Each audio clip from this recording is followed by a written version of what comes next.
Wammo breakfast time now, 20 minutes away from 9. Fired indeed. That kicks off this edition of Advertising Social Media and Aeroplanes with Vaughn Davis at tgf.co.nz. Fired! You're fired! Who's fired? Well, who's fired is Bank of New Zealand's current agency.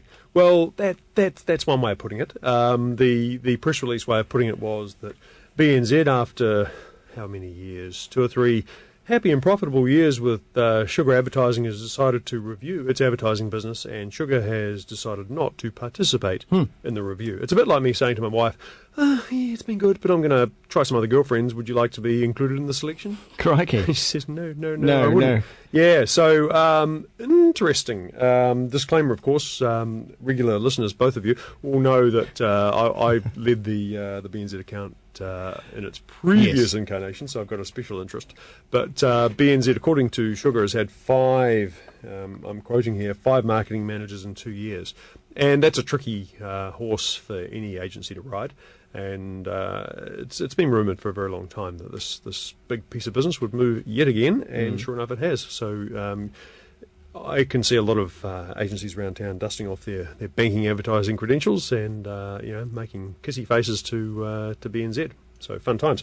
But a lot of other movement in the ad business recently. We spoke around Christmas about the Air New Zealand account moving. It moved from Colenso 99 to an agency called Draft FCB. Yeah. Very, very solid and very, very successful agency.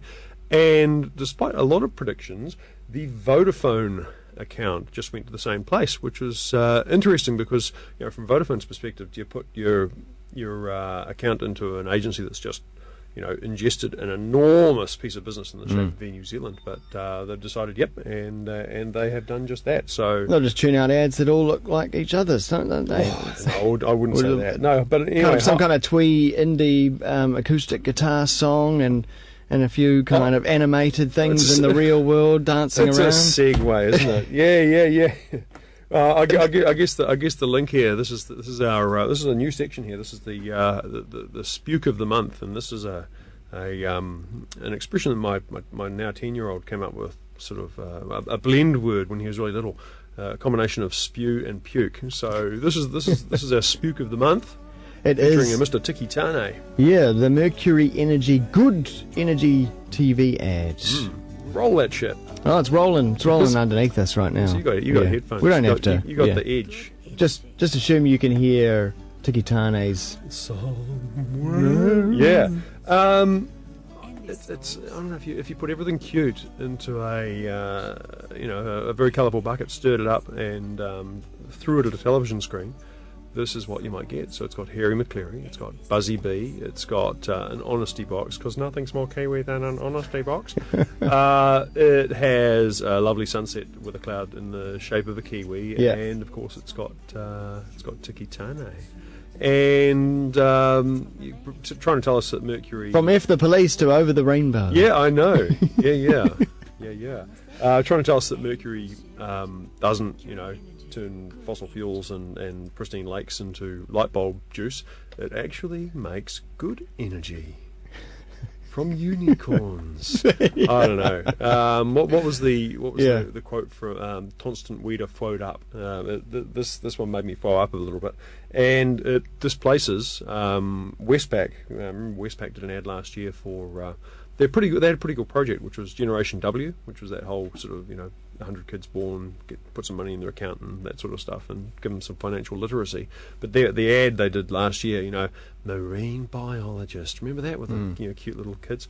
It's now been displaced. This is the new Spook of the month. This is the new one. I would have suggested something more like a factory setting, and then sweep into the factory, and inside the factory are a lot of kids all inside these kind of treadmill things. I like it. Eating gumdrops or something like that, but they're getting all this sweet energy, and they're just running, and that is what is powering. Powered by babies. Yeah. And babies have a lot of energy. Yeah. That would have been, or powered by the perpetual rocking of minivans parked in the Sky City underground car park. They should hook those up to generators. That'd probably power a few slot machines. Indeed. Right, on from advertising to social media, and this Law Commission review into what is new media. Yeah, it's a bit wonky. It's more what is media. There's currently a review of regulatory gaps and the new media, which I kind of like.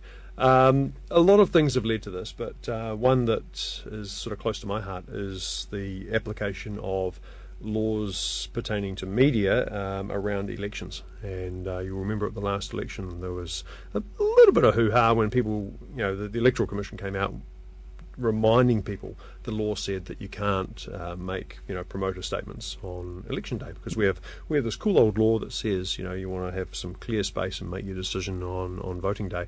And there was a bunch of screamers in the social media world saying, oh, so can't I tweet this, so you're going to throw me in jail?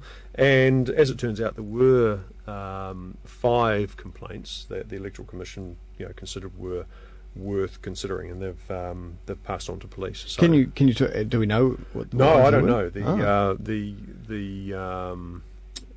Electoral Commission statement just said, because it's before the police, there'll be no further comment. But so it's potentially just any old Twitter user, not specifically someone who was aligned with a party, or I don't know. I'm guessing they'll be more extreme, because you saw a lot of sort of smart-ass stuff on the day. The grass is very green today, nudge, nudge, sophisticated stuff like that. Yeah. I expect it's probably a little bit more pointed than that. So it'll be interesting to see how that plays out. But the context for this is this review is going on at the moment, and the Law Commission wants to, get everyone's opinion on, should new media be treated, or social media be treated in the same way as media? Should we as should a blogger with an audience of 20,000 be held to the same standard of journalistic ethics as a community newspaper that has half those readers? I kind of like the idea, though, that if you are a blogger or a heavy social media user and you subscribe to the rules, then you are bound by those rules. And if you don't subscribe to the rules, then you're not. Yeah, it's an interesting review, and if you want to take part, I mean, it is pretty heavy going. It is legal, a lot of sort of long-winded legal stuff to read. But head on over to publicaddress.net, which is a sort of a place worth visiting anyway. And there's a couple of blog posts, and interestingly, the blog comments will form part of the review itself. Great. So you can take part in that. It's really easy. You don't need to go down to Wellington and stand up in front of the select committee. You can just go online and have your say. Get stuck into that. Now on to aeroplanes. Hoo-ha! Yeah, this is pretty cool.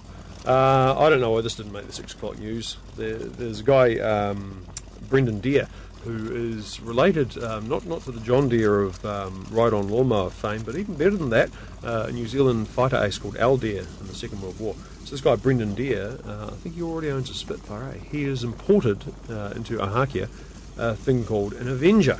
A Grumman Avenger, which you can hear in the background right now. Yeah. Thanks for telling me. A Grumman Avenger. This was amazing. This is the heaviest single-engined aircraft of World War II. It flew off aircraft carriers. It was a torpedo bomber. The Royal New Zealand Air Force operated these in the Pacific Islands. Did we? Yeah, absolutely. And that's the Kiwi connection. So he's brought this thing in. He's having it repainted in New Zealand colours. In time for the Ohakea Air Show, which is coming up at the end of March. Right. This thing weighed, fully loaded, 18,000 pounds, which for followers of TGF Aviation is equivalent to eight of my airplanes in one single-engined torpedo bomber. Absolutely magnificent. Not the fastest airplane in the world. No. It has sluggish, yeah? Yeah, it has. I mean, there are Spitfires and Mustangs with more powerful engines than this thing. And they weigh a quarter as much as this, but it was big. It carried a lot of stuff. It went a long distance. It was a legitimate New Zealand warbird, and it's come to New Zealand. So, but stood no chance against a Zero.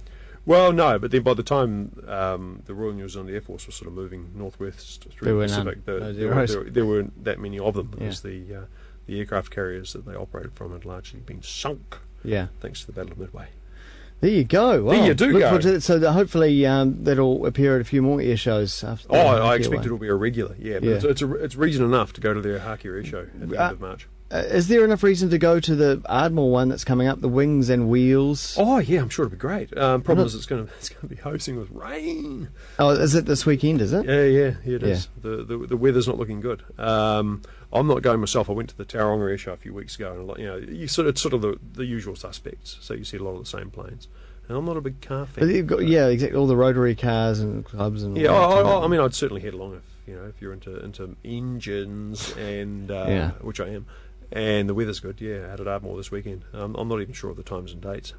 Look it up, folks. Look it up. Google that shit. I saw there was a deal on one of the groupie type sites. Oh, was there? I'd wait and check the weather forecast before I bought my Groupon voucher. Good tip. Vaughn Davis is over at tgf.co.nz, where you'll also find this as a video once more on Vaughn Davis on Twitter as well. Got a track now from, why not, the Czechs, Jet Plane, name of this one.